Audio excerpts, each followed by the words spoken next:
There has been a massive influx into the church over the last year to 2 years. They say that the number one reason that has happened is because there is a generation of young men that is desperately looking for purpose and meaning in their life. They're not finding purpose and meaning in the latest video game. They're not finding purpose and meaning at their college or school. And now they're desperately looking for something that says my life is worth something. Today we're going to talk about this idea of attraction.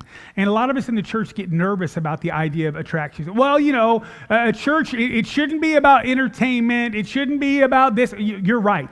Church should not be about entertainment. But I tell you what, if our church isn't attractive, it means we're doing something wrong. Our church should be attractive. We should want to come back every week. You don't come back every week to something that's not attractive, that doesn't have an attractive component to it. It should be a place that people want to come connect with. There has to be that attraction that draws them there to then be able to connect with other people. And what happens is that a lot of times, those of us within the church, we think we know more about it than people who are outside the church. Well, who is it that we're trying to attract? If we're trying to attract people to our church that are not yet a part of our church, then guess what? The people that are inside our church are not the best people to go ask how to attract. Because we don't know. The things that are attractive to us may not be the things that are attractive to our community. The things that are attractive to people in one demographic or one generation may be different than the things that are attractive to another demographic or generation. I found it really interesting. There was a study done by the Pew Institute. Pew Institute is a group that's very similar to Barna or Lifeway or some of these other things that are out there. They study the statistics that surround the church. This is what they found. People who were choosing a new church, these were the top 4 reasons why they would choose a new church. Number 1, the quality of the sermons or preaching. We've already struck out there in this service. Y'all gonna have to deal with it, all right? If you want really great, high-quality preaching and sermons, go to the 11 o'clock with Pastor Allen, all right? But we'll hang here in the midst of all that. The second thing that we found in it is that they said feeling welcomed. I think that's another great synonym for the attraction element. Are we attracting people? Are we welcoming people? The third one they found was the style of worship services, right? Do you like singing hymns? Do you like singing more contemporary music? Do you like wearing shorts and flip-flops to church? Do you like being in a suit and tie? What do you like? The last one was location and convenience, right? How close is it to home? If I wake up late, can I still get there before the service is over? That kind of thing. And I found it interesting. And then this is what the Pew Institute said. The vast majority of people that were answering that were creating those statistics were people who already went to church.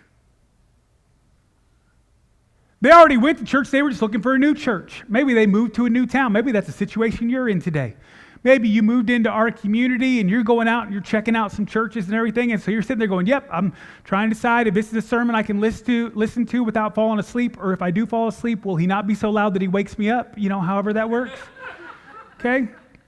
Maybe the thing that you're looking for is, do I feel welcome? Did people greet me outside the door, or did they wait for me to get in this morning?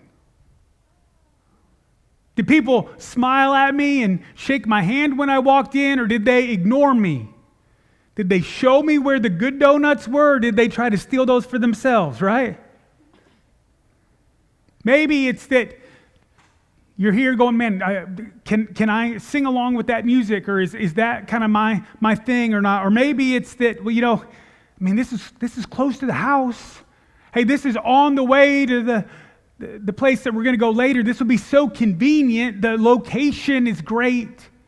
Maybe that's a place that you're at today, and I'm not trying to belittle that at all. Please hear me say that. If you're here today and you're somebody that has regularly attended church in your life and you are looking for a new church, we would love to be a place that you could connect with.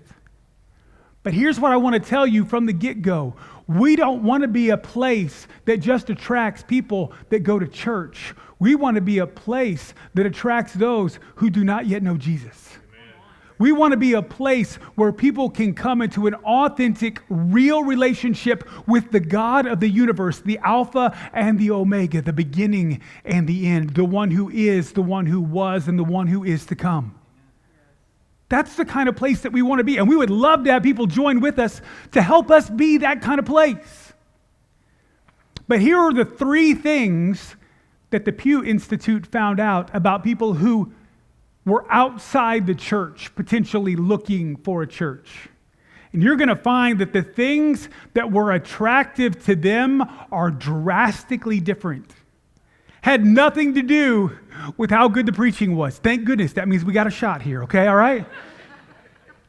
Had nothing to do with the style of worship. Because guess what? A lot of those folks don't know church music. They don't care. Doesn't matter if it was a song written in 1860 or a song written 60 seconds ago. They don't know.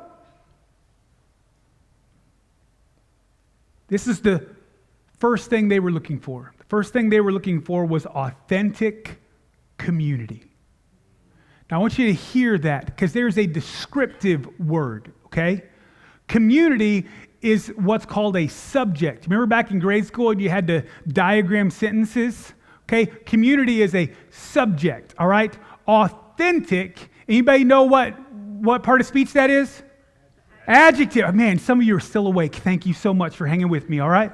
It's an adjective. An adjective describes a noun, a subject, something going on there. Authentic community. What happens is some of us think that just by showing up in the same place, we have community. But that's not the case.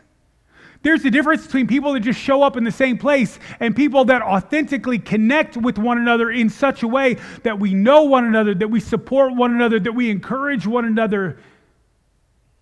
Authentic community is the number one thing they're looking for. The second thing they're looking for is spiritual growth. They don't want to stay where they're at. They want to go someplace else. The third thing that they're looking for is a sense of purpose and meaning. There's been a massive influx into the church over the last year to 2 years, specifically of young men. And they say, people that are far smarter than me, they say that the number one reason that has happened is because there is a generation of young men that is desperately looking for purpose and meaning in their life. They're not finding purpose and meaning in the latest video game. They're not finding purpose and meaning at their college or school. They're not finding purpose and meaning in some of the things that used to be kind of pillars of our communities. And now they're desperately looking for something that says my life is worth something. My life has meaning. My life has purpose. And I want you to know the greatest meaning and purpose in life is found right in the church because He is the Alpha and the Omega, the beginning and the end, the one who is, the one who was, and the one who is to come.